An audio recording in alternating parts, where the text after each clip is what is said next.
Le président du service public fédéral Mobilité sort du bois. Pour Laurent Ledoux, la situation aujourd'hui à Bruxelles est intenable. Il faut revenir à la formule antérieure avant le plan Wathelet. Calmer le jeu, retour à la situation d'avant le 6 février. Deuxièmement, développer la méthodologie, c'est-à-dire des principes, des accords de coopération aussi entre les régions sur les nuisances sonores. Et sur cette base-là, réfléchir sereinement sur les pistes alternatives. Et pour y arriver, il faudra, selon Laurent Ledoux, plusieurs années. Il ne croit pas à une solution immédiate. Le plan Wathelet bis ne changera rien au problème.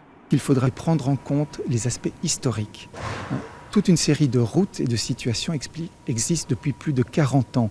On ne peut pas les balayer d'un coup. À Woluwe-Saint-Pierre, Benoît Serex ne l'entend pas de cette oreille. Le blocage du fédéral sur l'application de la deuxième version du plan Wathelet, il ne l'accepte pas.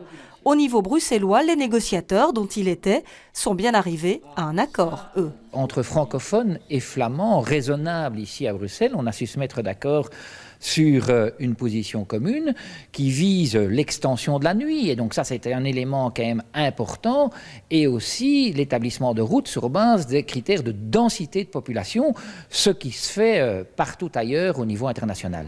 Le plan Wathelet bis, s'il n'est pas parfait, va dans ce sens. Il faut l'appliquer sans attendre. Quand vous êtes réveillé entre 6h et 7h du matin, ça vous rend la vie infernale. Je souhaite maintenant que Belgocontrol applique les instructions qui ont été données le 6 mai. La commune va mettre en demeure Belgocontrol. Si nécessaire, elle introduira une action en justice.